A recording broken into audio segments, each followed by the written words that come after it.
Hello everyone, I am Hania Handa. Now we will study about the chapter 7 Understanding Marginalization of Class 8 CBSE NCERT book. Now let us know what is marginalization. अगर आपने एक circle देखा होगा तो उसकी ये जो side की चीज़ होती है या बाउंड्री कहते हो आप, इसे हम मोस्टली मार्जिन्स कहते हैं।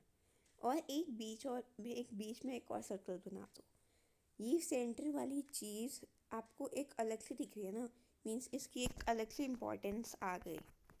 ठीक है, तो अब मार्जिनलाइज होता क्या है?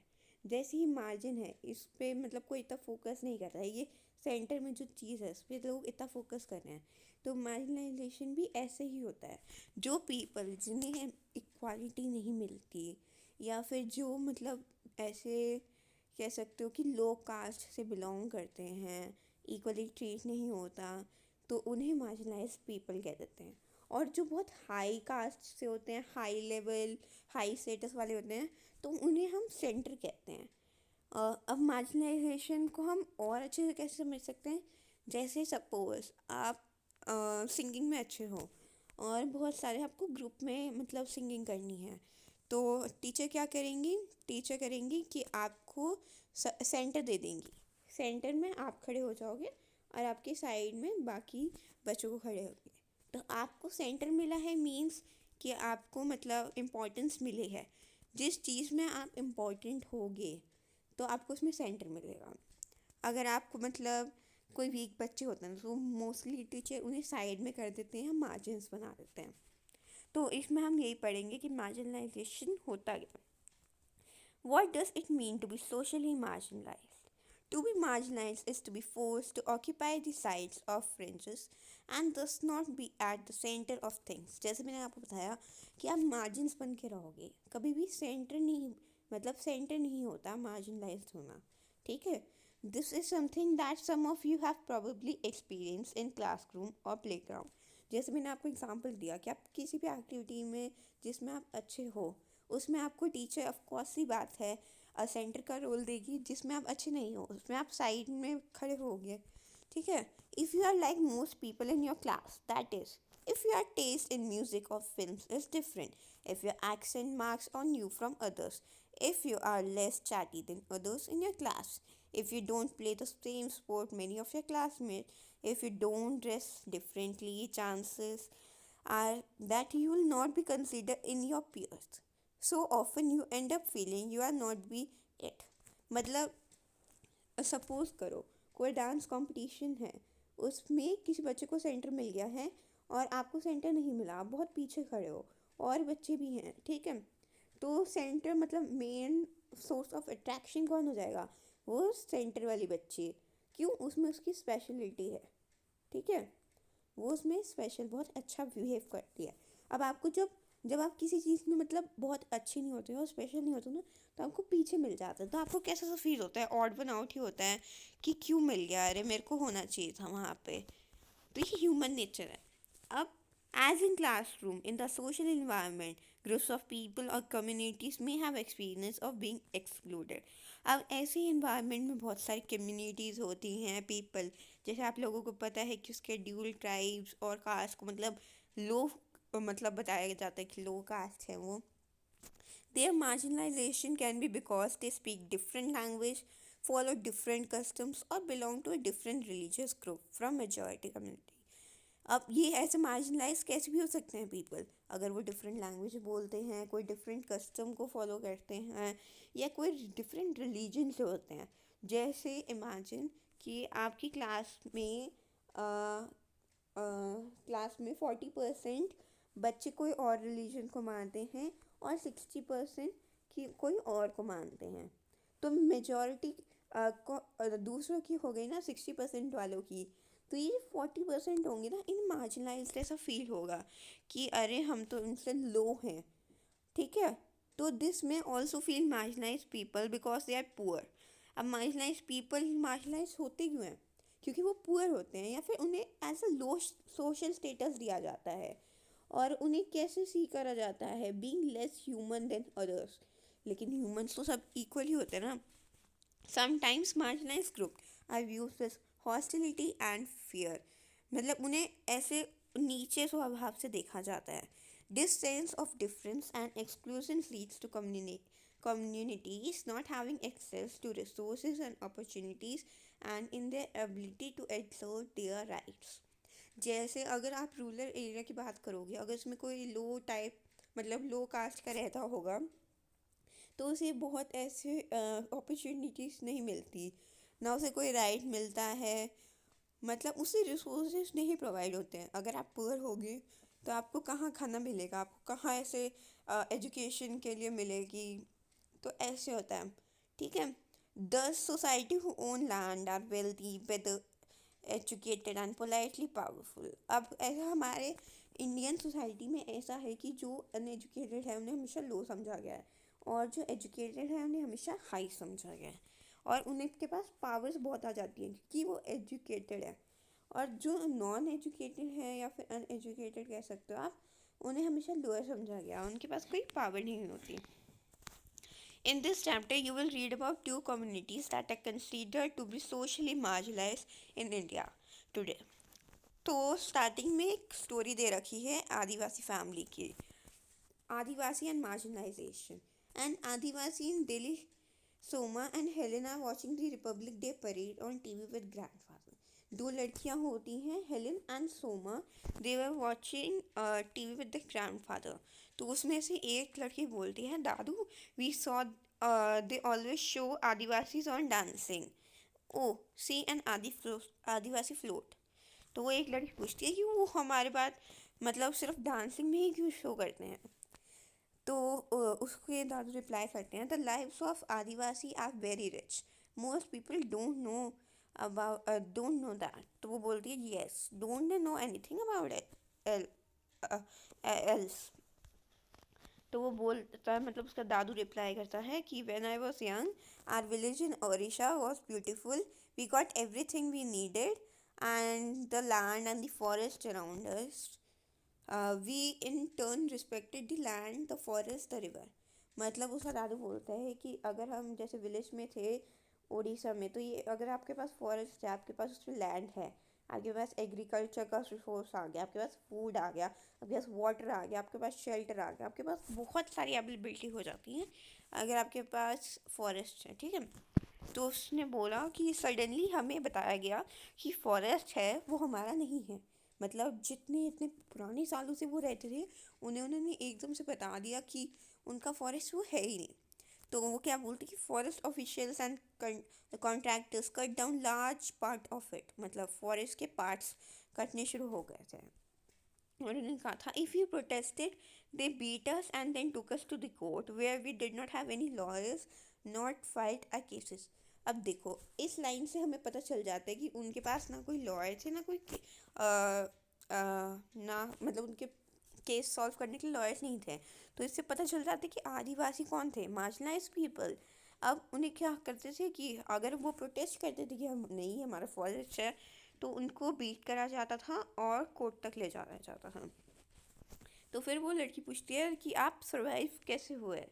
तो उसके दादू ने रिप्लाई करा, many of us were forced to leave our homes and find seasonal work in near bill towns. मतलब उन्हें वहाँ से निकाला ही जा रहा था और उन्हें बोला था कि आप बाहर जाके कहीं अपनी अपॉर्चुनिटीज़ ढूंढ लो. अगर कोई फॉरेस्ट में रहेगा और बाहर जाके मतलब कोई जॉब ढूंढनी होगी तो उसके लिए बहुत डिफ़िकल्ट हो जाता है. देन द कंपनी वाला scheme, they said there was an iron ore under our land. They wanted to mine it. They promised jobs and money if we sold our land to them. Some villages were excited, others said this would destroy our lives and would get nothing. Some gave thumbprints, not realizing that they were selling their lands off. Only a few were given token jobs. But most of us did not sell. अब क्या होता था, वो suddenly company वाला आते हैं और उन्हें कहते हैं कि हम तो आपको प्रॉमिस करते हैं जॉब और मनी का, आप बस उन्हें सोल्ड कर दो लैंड.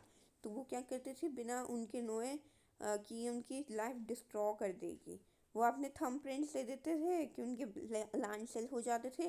लेकिन एट द लास्ट क्या हुआ, उनको कोई जॉब नहीं मिली, सिर्फ कुछ लोगों को ही मिली. और जब उनमें से बहुत सारे लोगों ने सेल नहीं करा लैंड, फिर Then they beat and threatened us till eventually everyone was forced to sell and abandon the land of their fathers. तो उनको क्या करते थे, उनको बीट करते थे, थ्रेटन करते थे, धमकियाँ देते थे कि आपको तो ये लैंड देना ही है। और फिर उसके बाद उनके पास ऐसे अथॉरिटीज़ का सपोर्ट भी होता था, और उनका मतलब आदिवासी का पूरा whole way of living vanish हो जाता है पूरा ओवरनाइट में। तो फिर लिखते थे फिर वो लड़की बोलती है, ओ दादू एंड आवर लैंड वॉट। वो बोलते थे फॉर 30 एकर्स। 30 एकर्स कितना ज़्यादा होता है। वो उन्हें बहुत कम मनी मिलती थी फ्रॉम वन कॉन्ट्रैक्टर, और वो कहता था I never saw my friends again, मतलब जो उसके विलेज में बने थे। The money hardly lasted in city. We had no means of livelihood anymore. We were all crammed into the little rented room. How we missed our carefree lives. अब वो कहता है कि वो जो मनी थी वो तो बहुत कम थी, वो ज़्यादा देर तक चली नहीं, और उनके लाइवलीहुड कैसे जीते। वो बस एक छोटे से रेंटेड रूम में रहते थे। अब वो मिस करते थे कि हाँ वो केयर फ्री लाइफ कैसे जीते थे अपने ओपन स्पेस पूरे फॉरेस्ट में। ना उनके पास कोई टेंशन थी खाने की पीने की, पूरा उनका एरिया वही होता था। फिर वो कहते हैं कि आफ्टर फ्यू ईयर्स कि उसके मतलब उस लड़की के पापा को जॉब मिलती है दिल्ली में, और वो सब वहाँ पे मूव ऑन कर जाते हैं। और वो कहते हैं कि वो बहुत डिफ़िकल्ट टाइम्स थे, और इसी वजह से वो दोनों मतलब उनकी जो डॉटर थी वो दोनों स्कूल नहीं जा पाई सेवरल ईयर्स। तो उनमें से एक डॉटर बोलती है आई हेट गोइंग, उसे पसंद नहीं था स्कूल जाना, और वो उसने अपनी स्टडीज़ बहुत मिस कर दी थी। मतलब जैसे उसने बताया कि उन्हें बहुत लेट एडमिशन मिला था, तो उन्होंने अपनी स्टडीज़ मिस करी। तो अदर चिल्ड्रन उनका मजाक बनाते थे, और वो बोलते थे we spoke Santhali at home and did not know Hindi. Santhali उनकी मतलब आदिवासी की लैंग्वेज थी, तो वो संथाली बोलते थे, और उनको हिंदी इतनी आती नहीं थी। तो उनमें से दूसरी डॉटर बोलती है but now we have friends and I can even speak English now. मतलब दूसरी वाली ये बोलती है कि उससे फ्रेंड्स भी हैं और वो अब इंग्लिश बोलती है थोड़ी बहुत। उसमें से बोलती है I wish I could have shown my friends our village. मतलब जैसे स्कूल जाना पसंद नहीं था तो वो बोलती थी कि काश मैं अपने फ्रेंड्स को अपनी विलेज दिखाती बिफोर वो डिस्ट्रॉय हो जाती। तो उसके दादू कहते हैं yes you can tell them about a village because it has lot to teach them, बहुत कुछ सिखाता उन्हें। तो वो दूसरी वाली बोलती कि one day I will make movie on this story, our story the Adivasi story. अब you just read about how Dadu was forced to leave his village in Odisha. Dadu's story is similar to the lives of millions of Adivasis in India. You will read more about the marginalization of this community in this chapter. जैसे अब इस story से हमें पता चल जाता है कि आदिवासीज कौन थे। आदिवासीज एक मार्जिनलाइज ग्रुप था, और ऐसे बहुत सारे आदिवासी थे जिन्हें ऐसे फोर्स करा था लीव करने के लिए। अब हम पढ़ते हैं आदिवासी है कौन हुआ। Adivasi Adivasis the term literally means original habitats. Original habitats मतलब क्या होता है, जो उस लैंड के ओरिजिनल ओनर होते हैं। मीन्स अगर वो कोई फॉरेस्ट में रहते हैं तो वो फॉरेस्ट उनका है आदिवासीज का, हमारा नहीं है, ठीक है। और our communities who lived and often continue to live in close association with forest. Means उनका फॉरेस्ट एक ओरिजिनल हैबिटेट था। Around 8% of the Indian population is Adivasi, and many of the India's most important mining and industrial regions are located in Adivasi area. अब आदिवासी कहाँ रहते हैं, forest में। Forest में क्या होते हैं, ओर्स। ओर्स से क्या मिलता है, हमें मिनरल्स। तो हमें मिनरल्स चाहिए, तो मिनरल्स के लिए वो सारे आदिवासी को हमें वहाँ से हटाना पड़ा और अपने मिनरल्स लेने पड़े। अब आदिवासी एरियाज कौन से हैं, जमशेदपुर है, रौखेला है, बुखैरो हैं, बिली among others. Adivasi are not homogeneous Adivasi are not homogeneous population. There are over 500 different Adivasi groups in India. अब आदिवासी एक ही मतलब एक ही उसकी नहीं थी, एक प्रकार की नहीं थी, 500 डिफरेंट है आदिवासी के। अब अगर हमने एक के बारे में पढ़ा है और एक के बारे में अगर हमें ऐसी स्टोरी मिल रही है तो 500 की तो उससे भी ज़्यादा सैड स्टोरी होगी ना। तो Adivasi are particularly numerous in states like Chhattisgarh, Jharkhand, Madhya Pradesh, Orissa, Gujarat, Maharashtra, Rajasthan. ये बहुत इम्पॉर्टेंट है ये पूरा पैराग्राफ की आदिवासी ग्रुप्स पर्टिकुलरली कहाँ न्यूमरस हैं, ठीक है। A state like Orissa is home to more than 60 different tribal group। जो अभी हमने पढ़ी ना ये वाली आदिवासी वाली स्टोरी भी ओडिशा की ही है। अब ओडिशा में 60 मोर डिफरेंट ट्राइबल ग्रुप रहते हैं। Adivasi society are most distinctive because there is often very little hierarchy among them. अब हायरार्ची क्या होता है? ऊंच नीच, जिसे आप जात पात भी कहते हो। अब वहाँ पे ऊंच नीच होती ही नहीं है। आदिवासी में सब इक्वल होते हैं। और Adivasi practise a range of tribal religions that are different from Islam, Hinduism and Christianity. अब आदिवासी हमेशा एक डिफरेंट रिलीजन फॉलो करते हैं। अगर आपने मूवी देखी होगी ना कंतारा, तो उनमें भी उनके एक होम गॉड थे जिन्हें वो वर्शिप करते थे। और अब वो गॉड कहाँ होते थे? उनके एक फॉरेस्ट में ही होते थे। और वो सब देखो, हिंदुइज्म से भी अलग होता है, वो इस्लाम से भी अलग होता है, क्रिश्चियनिटी से भी अलग होता है। अब ये वर्शिप किन्हें करते हैं? एंसेस्टर्स को, विलेज को, नेचर स्पिरिट्स को, mountain spirit, river spirits, animal spirits etcetera. और ये कहाँ करते हैं अपने, मतलब वर्शिप कहाँ करते हैं ये? Within village boundary with ancestors points are usually worshipped at home. ठीक है, अपने घर पे करते हैं। Additionally Adivasis have always been influenced by different surrounding religion. अब ये किससे इन्फ्लुएंस होते हैं? शक्ता, बुद्धिस्ट, वैष्णव, भक्ति एंड क्रिश्चियनिटी।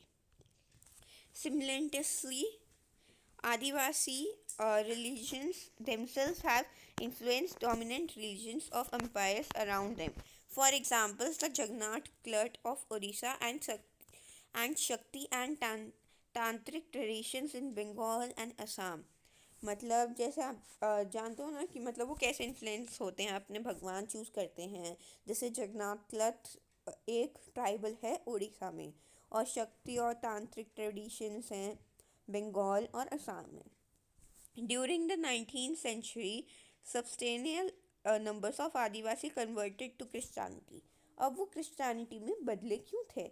19th सेंचुरी के टाइम में हमारे यहाँ ब्रिटिश का रूल था, और ब्रिटिश के रूल में ब्रिटिश क्या करते थे? क्रिश्चियन मिशनरीज खोली थी। क्रिश्चियन मिशनरी से क्या होता था? उनका रिलीजन, जो उनका ऑफिशियल रिलीजन था, वो किस में बदल रहा था?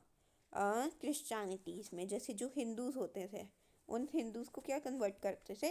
क्रिश्चियन बना देते थे, क्योंकि क्रिश्चियंस के पास ज़्यादा अपॉर्चुनिटीज़ होती थी। ऐसे इस्लाम को क्रिश्चियन में बना दिया उन्होंने। इवन तक उन्होंने ट्राइबल्स को भी क्रिश्चियन बना दिया। तो आप सोच सकते हो कि कितने ब्रिटिशर्स हमारे ऊपर मतलब बिल्कुल ऐसे हमदर्दी नहीं दिखाते थे, हमारे ऊपर कितना जुल्म करते थे। अब आदिवासी इसके पास क्या होता है? उनकी ओन लैंग्वेज होती है। अब ओन लैंग्वेज हम थोड़ी ना समझ सकते हैं। जैसे संथाली एक अलग टाइप की लैंग्वेज है। और अब वो ओल्ड लैंग्वेज कैसी होती है? Possibly as old as Sanskrit. Sanskrit मतलब हमारी बहुत पुरानी लैंग्वेज है। उससे मतलब बिल्कुल उससे पुरानी लैंग्वेज हो सकती है आदिवासी की। अब क्या होता है?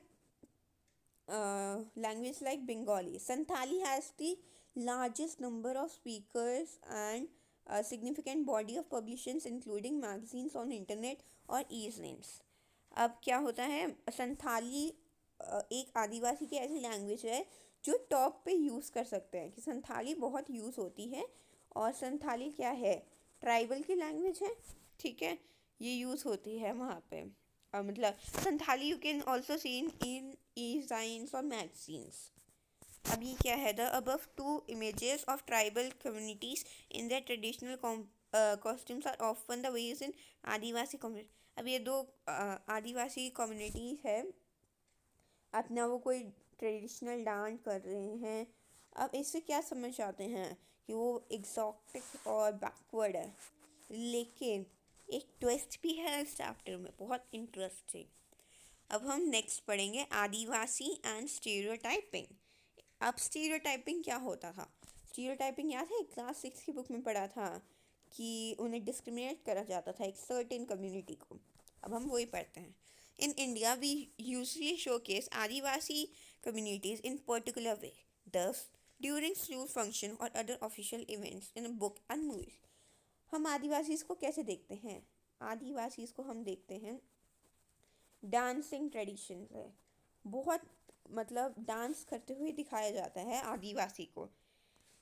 तो इससे हमें क्या समझ आता है कि वो बैकवर्ड है, एग्जॉस्टिक है? नहीं, लेकिन वो नहीं थे। Adivasis portrayed in very stereotypical ways in colourful costumes, मतलब रंग बिरंगे कॉस्ट्यूम में, और देर डांसिंग, उनके नाच गाने से। Beside this we seem to know very little about the realities of their life. अब ये ट्विस्ट आना शुरू हो गया ना। अब हमें उनके लाइफ के बारे में बहुत लिटिल पता था, लेकिन अभी तक हमें जितने भी स्कूल में बताया जाता है वो सभी बताते हैं बैकवर्ड है, ऐसा सोचते हैं, पुरानी सोच के हैं। लेकिन वो बिल्कुल हम रियलिटी जानते ही नहीं है उनकी लाइफ की। This often wrongly leads to people believing Adivasi are blamed for their lack of advancement as they are believed to resistance to change or new idea. अब आदिवासी को बैकवर्ड कहते क्यों हैं? आदिवासी कहाँ रहते हैं? एक फॉरेस्ट में रहते हैं। फॉरेस्ट में जो उनके रिचुअल्स बरसों, बहुत थाउजेंड ऑफ ईयर्स से जो बैक उनका चल रहा होगा रिचुअल, तो ऑफ कोर्स है वो वही फॉलो करेंगे, इसलिए उन्हें आदिवासी कह गया। ठीक है। अब आदिवासी में डेवलपमेंट कैसे आया? Adivasi and development, as you have already read in your history text book, forest में ये है twist, were absolutely crucial to the development of all empires and settled civilizations in India. Metal ores like iron and copper and silver, मतलब अब क्या है ये मैं बताती हूँ इसे शॉर्ट फॉर्म में कि फॉरेस्ट क्या है। एक फॉरेस्ट एक क्रूशियल है टू द डेवलपमेंट। अब फॉरेस्ट में क्या मिलता है? सारे metal ores, iron, copper, silver, medicinal animal products, animal themselves, all came from forest. ठीक है। In addition, the continuation of life depend heavily on forest. हमें सब चीज़ नेचर, और नेचर क्या है? फॉरेस्ट से मिलती है। That help to recharge many Indians rivers as becoming clear now. अब फॉरेस्ट होते हैं, ट्रीज होते हैं, ट्रीज के बाद क्या होती है? ट्रीज के बाद होती है बारिश, बारिश से रिवर्स बनती हैं। अब देखो आपने ट्रीज को कितना कट करा जाता है, उनके पास क्या बनाया, इंडस्ट्री सेटअप करी जाती है, फिर उससे ट्रीज मतलब रिवर्स बहुत कम हो रही है। Clear now? Crucial to the availability and quality of our air and water. हमारी एयर की क्वालिटी कितनी डाउन जाती जा रही है, स्मोक, डस्ट, इससे। Forest covered the major part of our country till 19th century.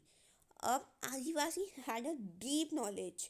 अब आदिवासी के पास क्या थी? डीप नॉलेज ऑफ ऑल, और उनके पास क्या था? सारा एक्सेस, सारा कंट्रोल होता था उनके पास in the middle, at least till the middle of 19th century. British के आने से पहले तक उनके पास सारा कंट्रोल होता था, सारे एक्सेस। उन्हें ये भी पता था ये कौन सा प्लांट है, ये कैसे करना है। This mean they are not ruled by the large state and empires. मतलब हम आदिवासी इसको कोई कंट्रोल नहीं कर पाता था। Instead, often empires have heavily depended on Adivasis for crucial access to forest resources. अब जो एम्पायर होता था, एम्पायर में कौन है? किंग डिपेंड होता था आदिवासी के ऊपर कि वो उसे फॉरेस्ट के रिसोर्स देंगे। This radically contrary to our image of Adivasi today as somewhat marginal and powerless communities. अब ये क्या बताता है? एक टाइम पे तो इतना पावरफुल होता था, अब बिल्कुल पावरलेस कम्युनिटी हमें ऐसा शो करा जाता है। हमें किसी ने रियलिटी तो नहीं बताई थी ना।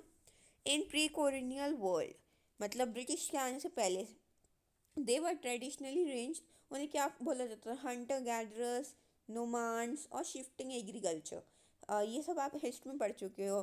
शिफ्टिंग एग्रीकल्चर मतलब एक प्लॉट का लैंड मतलब एक लैंड प्लॉट लेते थे और उसके ऊपर मतलब सॉइल में मतलब वो करते थे अपनी कल्टीवेशन करते थे। उसके बाद क्या करते थे, उसे प्लॉट को क्लियर करके उसके ऊपर मतलब ट्रीज को काट कर उसके जला देते थे और एशेज को मिक्स करके उसे फर्टिलाइज कर देते थे।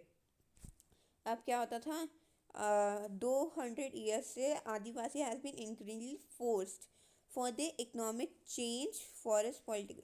जैसे ब्रिटिश आई ना, उन्हें फोर्स करा गया था कि अब वो अपना इकोनॉमिक चेंज करे। फॉरेस्ट की पॉलिसी लाई गई थी, पॉलिटिकल फोर्स करा था कि स्टेट और प्राइवेट इंडस्ट्री मतलब इंडस्ट्री सेटअप करनी शुरू हो गई थी। और कहते थे कि आप अपनी migrate life as a worker में बदल दो, ठीक है।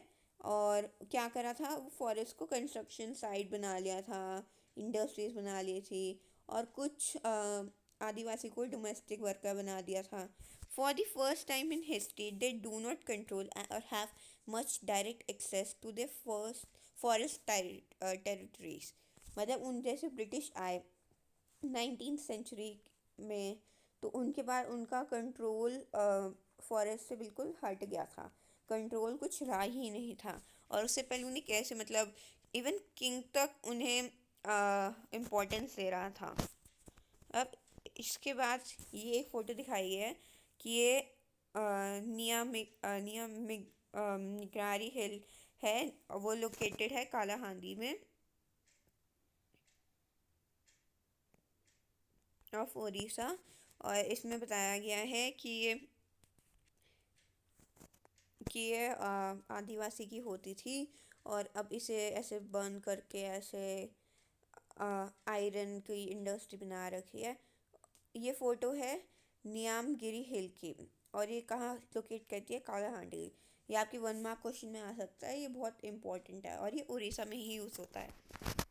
अब forest has been cleared for timber, मतलब अपने उसके मतलब रिसोर्सेज के लिए वो यूज़ करते थे ना, जैसे कि और कर लिए। अब बहुत फॉरेस्ट तो बहुत यूज़ करते थे। Adivasi have also lived in areas that are rich in minerals. Adivasi कहाँ यूज़ लिव करते थे, जहाँ जो एरिया रिच इन मिनरल रहता था और अदर नेचुरल रिसोर्सेज में रिच रहता था। They are taken over for mining and other language large industry projects. अब ये जो सारा एरिया था ना, ये उन्होंने क्यों ले लिया था, माइनिंग के लिए और लार्ज इंडस्ट्रियल प्रोजेक्ट्स के लिए। पावरफुल फोर्सेस ने ट्राइबल लैंड को ले लिया था, मीन्स उनसे छीन लिया था। Much of the time the land is taken away forcefully, मतलब आदिवासी देना नहीं चाहते थे तो उनसे फोर्सफुली लिया जाते थे, और प्रोसीजर्स फॉलो नहीं करते थे, मतलब साइन वगैरह नहीं होता था। According to official figure, more than 50% of persons displaced due to mines and mining projects. जैसे कोई अगर डैम बनता है किसी जगह, तो वो पूरे विलेज को खाली कर दिया जाता है उस सिर्फ एक डैम बनने के लिए। और ऐसे वो क्या करते थे, ट्राइबल पीपल के साथ भी ऐसा होता था। उन्हें और बना मतलब और निकालने के लिए, इंडस्ट्रीज़ के लिए उन ट्राइबल पीपल को निकाल देते थे। Adivasi show that 79% of people displaced from states of Andhra Pradesh, Chhattisgarh, Odisha and Jharkhand are tribes. मतलब 70%, 79% डिस्प्लेड हुए थे फ्रॉम द स्टेट्स ऑफ कहाँ, Andhra Pradesh, Chhattisgarh, Orissa and Jharkhand. Are the tribals को डिस्प्लेस करते थे सबसे ज़्यादा। अब क्या करते थे, huge tracts of their lands have also, जिसमें आपको पता ना डैम के लिए वो सारा क्या करते थे, बहुत सारा पीस ऑफ लैंड लेते थे और उसके ऊपर पानी भर देते थे, मतलब डैम्स कंस्ट्रक्ट कर देते थे। अब in north east their lands remain highly militarized and war torn, मतलब मिलिट्री को देते थे आधा लैंड और आधे ऐसे मतलब बाउंड्री बना देते थे। India has 54 national parks and 72 wildlife sanctuary, इससे भी बहुत सारा एरिया कवर हो जाता था। These are area where tribal original live. अब सोचो, डैम का एरिया, डैम के लिए भी होता है, एनिमल्स के लिए भी होता है, मिलिट्री को भी दे दिया, मतलब कितनी सारी एरिया में ट्राइबल्स लिव करते थे और उनसे ये सारी जगह छीन ली थी। अगर आप इतना फ्री घूमते थे, उसके बाद आपसे इतनी सारी जगह ले ली, तो आपको क्या मतलब शौक तो लगेगा ही, आपके पास ना कोई ऑक्यूपेशन है करने के लिए। अब losing their land and access to forest means that tribal lose their main source of livelihood. जैसे मैंने आपको बताया कि वो अपना मेन सोर्स ऑफ लाइवलीहुड और फूड ही मतलब लूज हो जाता था उनसे। having gradually lost access to their traditional homeland. अब वो ट्रेडिशन को भी फॉलो नहीं कर पाते थे. अब आदिवासी migrated to cities in search of work, where they were employed at very low wages in local industries और एट अ बिल्डिंग और कंस्ट्रक्शन साइट्स. अब उन्हें क्या, बहुत लो मतलब उन्हें लो बताया जाता था कि आप बहुत लो है वो, और उनको लो वेजेस पे ही वर्क मिलता था. लो या तो लोकल इंडस्ट्री में थे या तो वो कंस्ट्रक्शन साइट्स पे थे. दस they get caught in a cycle of poverty. 45% of tribal groups in rural area and 35% in urban areas live below poverty line. एक poverty line होती है, उससे नीचे रहते थे. मीन्स ना उनके पास फूड होता था, ना उनके पास कपड़े होते थे. तो एजुकेशन तो बहुत दूर की बात है. अगर वो एजुकेशन ही नहीं करेंगे तो उनके पास ऑक्यूपेशन कहाँ से आएगी. दिस लीड्स टू, अब उससे क्या होता था, मैनी ट्राइबल्स के बच्चे क्या हो जाते थे, माल नरिश नहीं होते थे. खाना ही नहीं है तो बच्चे माल नरिश नहीं होंगे, माल नरिश नहीं होंगे तो उनकी बॉडी अच्छी नहीं होगी, हेल्थ अच्छी नहीं होगी, हेल्थ अच्छी नहीं होगी तो वो काम नहीं कर पाएंगे. तो इससे क्या होता है, लिटरेसी रेट्स भी बहुत कम थे. अगर उनके पास खाना खाने तक के पैसे नहीं थे तो वो पढ़ कैसे सकते थे. हाँ. When Adivasi displaced from their lands, they lose much more source of income. अब उन्हें क्या वादा करा था कि हम आपको सोर्स ऑफ इनकम देंगे. सोर्स ऑफ इनकम तो उन्होंने दी नहीं, ना उनको कोई एम्प्लॉय करता था. हर एक टाइप से मतलब उन्हें ऐसे पॉवर्टी ही सहनी पड़ी थी. They lose their traditions custom, मतलब कहाँ वो इतनी अच्छी ज़िंदगी जीते थे. अब उनको बिल्कुल ऐसे हेल बना दिया था उनकी लाइफ को. They took our farming land, they left some houses, they took the cremation ground, temple, well and pond. How will we survive. किसने बोला था, गोविंदा मारन. बहुत इंपॉर्टेंट क्वेश्चन है, इसे भी मार्क कर लेना. मतलब उन्होंने सब ले लिया था उनसे, हाउसेस ले लिए थे, फार्मिंग लैंड ले लिए थे, टेम्पल ले लिए, पॉन्ड तक ले लिए थे उनसे.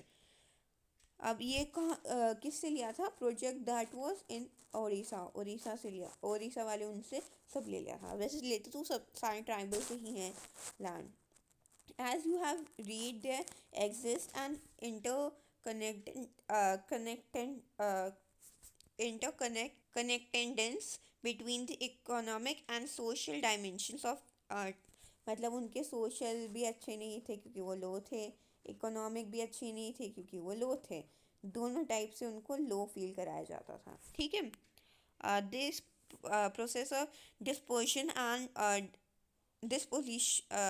dispossession and displacement can be painful and violent. अब ये कैसा था, पेनफुल भी होता था और वायलेंट भी होता था. अब इसका नेक्स्ट पार्ट और rest of the chapter we will understand in next video. Hope you like it. Thank you. Share this video to your friends for helping them in studies and subscribe to the channel if you like the vlog.